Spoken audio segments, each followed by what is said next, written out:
मेवात इन दिनों काफी सुर्खियों में है। हाल ही में दंगाई दल और दूसरे संगठनों के द्वारा फैलाए गए आतंक के बाद मीडिया और सांप्रदायिक ताकतों द्वारा मेवात को मिनी पाकिस्तान बताने की कोशिशें जोरों पर हैं। लेकिन क्या आप जानते हैं कि मेवात को मिनी पाकिस्तान क्यों कहा जा रहा है? ऐसा इसलिए नहीं है कि वहां पर 80% से ज्यादा लोग मुसलमान हैं, बल्कि ऐसा इसलिए है क्योंकि उसके इतिहास में कुछ ऐसा दफन है जो वर्षों तक फासीवादी ताकतों को तकलीफ देता रहेगा। मेवात में मुसलमानों का इतिहास सदियों पुराना है। मुसलमान मेवात में पहली बार 9वीं सदी ईस्वी में दाखिल हुए, जब हरियाणा में मुसलमानों की आबादी मात्र कुछ हजार थी। लेकिन कहानी में असल मोड़ तब आया जब महमूद गजनवी के भांजे सैयद सालार मसूद ने अपने कदम मेवात की सरहदों में रख दिए। सालार मसूद का जन्म मेवात से 377 किलोमीटर दूर अजमेर में हुआ था। उन्होंने अपनी पूरी जिंदगी इस्लाम की तबलीग और निजाम इलाही को कायम करने में लगा दी।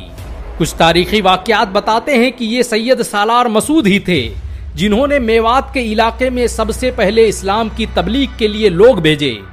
लेकिन मेवात में इस्लाम असल में तब फैलना शुरू हुआ जब कुतुबुद्दीन ऐबक की दौरे हुकूमत में सूफियों और उलमाओं ने अपनी बस्तियां बसानी शुरू की। इस्लाम के प्रचार प्रसार के लिए मेवात में जिस पहले इंसान ने कदम रखा उसका नाम हुसैन खंग सवार था। इन्होंने कई सालों तक मेवात के हिंदुओं के दरमियान रहकर इस्लाम की तबलीग का काम किया, जिसके नतीजे में मेवात में तोमर वंश से ताल्लुक रखने वाले गोत और पाल नाम के पूरे कबीले मुसलमान हो गए। तोमर वंश का इस्लाम कबूल करना भारत के इतिहास में कोई छोटी घटना नहीं थी। मोहम्मद बिन कासिम के भारत आने के बाद ये पहली बार था कि जाटों की इतनी बड़ी तादाद ने एक साथ इस्लाम कबूल किया था।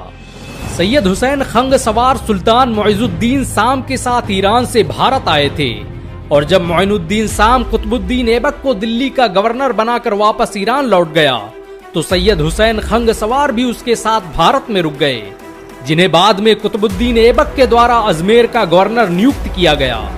तारीख फरिश्ता का लेखक लिखता है कि इनके इल्म और सोहबत में बैठकर बड़े बड़े काफिर मुसलमान बन गए और उन्होंने मुसलमानों की तरफ से बड़ी बड़ी जंगें लड़ी।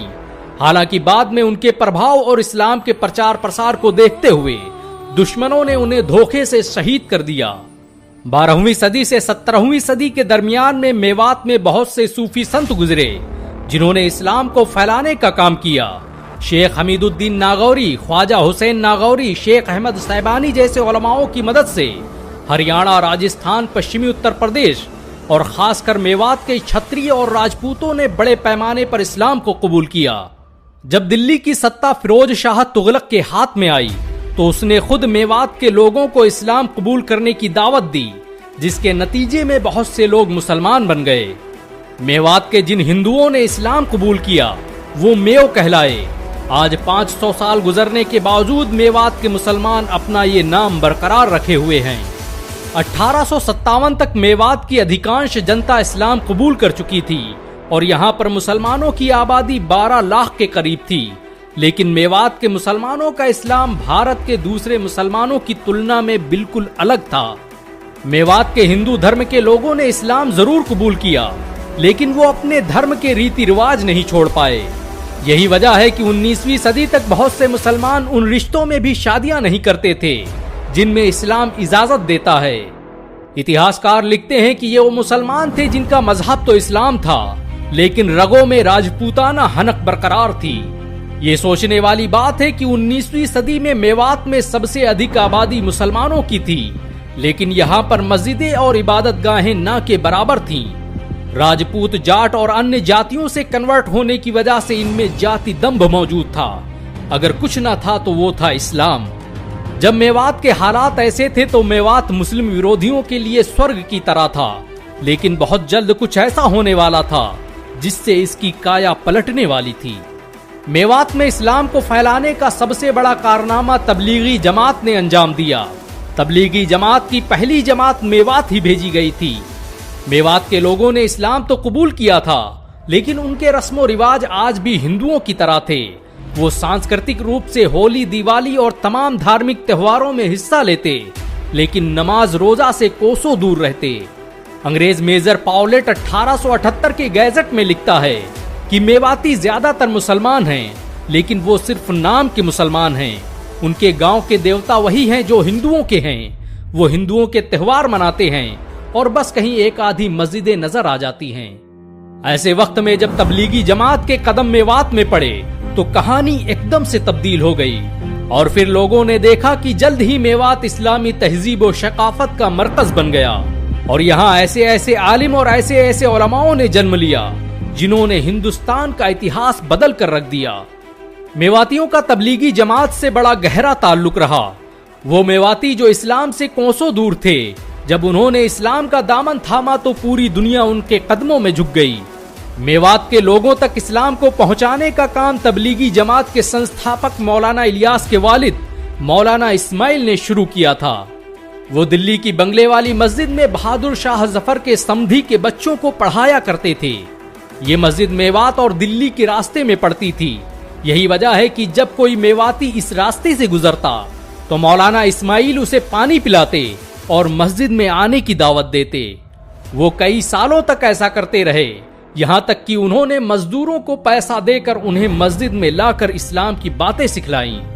1925 के दौरान आर्य समाज ने शुद्धि आंदोलन के तहत मेवात को अपना केंद्र बना लिया और मेवात के उन लोगों को वापस हिंदू धर्म में शामिल करने लगे जो कभी इस्लाम की शिक्षाओं से प्रभावित होकर मुसलमान बन गए थे। इस्लाम से कोसों दूर लोग धीरे धीरे वापस हिंदू धर्म में परिवर्तित होने लगे और ऐसा लगने लगा कि जैसे मेवात जल्द ही मुसलमानों से खाली हो जाएगा। ऐसे में मौलाना इलियास ने मेवात को ही अपनी तबलीग का महवर बनाया और आसपास के इलाकों में लोगों को इस्लाम की शिक्षाओं को फैलाने के लिए भेजने लगे। साल 1941 में इतिहास में पहली बार मेवात के नूह में तबलीगी जमात का पहला इज्तिमा कायम हुआ और इस पहले इज्तिमे में ही 20-25 हजार लोग शामिल हो गए। ये भीड़ और ये मुसलमान इस बात की शहादत दे रहे थे कि मेवात जल्द ही इस्लामी तहजीब और शकाफत का गढ़ बनने वाला है। मेवात के राजपूतों और जाटों ने इस्लाम का अलम ऐसे थामा कि पूरा मेवात ही दुश्मनों की नजरों में आ गया। मेवात को बर्बाद करने की पटकथा भारत की आजादी के साथ ही लिख दी गई थी। यही वजह है कि आज भी कहीं मेवात को मिनी पाकिस्तान कहा जाता है तो कहीं साइबर क्राइम का अड्डा। 1947 में भारत पाक बंटवारे के दौरान जब फसादात का दौर शुरू हुआ तो इसकी जिम्मेदारी सरदार पटेल ने सिख रेजिमेंट को दी, जिसने मुसलमानों का बड़े पैमाने पर कत्लेआम किया।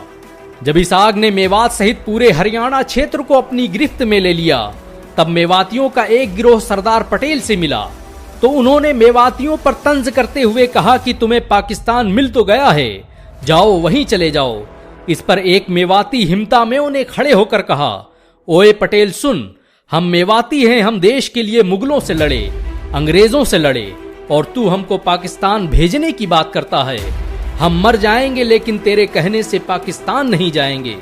ये बात सुनकर पटेल को मानो सांप सूंघ गया और उनके मुंह से कोई आवाज ही नहीं निकली।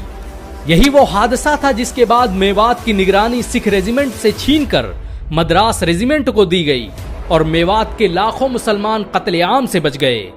मेवात आज फिर सुलग रहा है, दुश्मन एक बार फिर इसे बर्बाद करने के दर पर है, लेकिन मेवात के लोग हर हाल में जिंदा रहना जानते हैं। मेवात सांप्रदायिक ताकतों के लिए एक लिटमस टेस्ट है, लेकिन इस देश से मोहब्बत करने वाले हिंदू और मुसलमान इन नफरत फैलाने वालों को कभी कामयाब नहीं होने देंगे।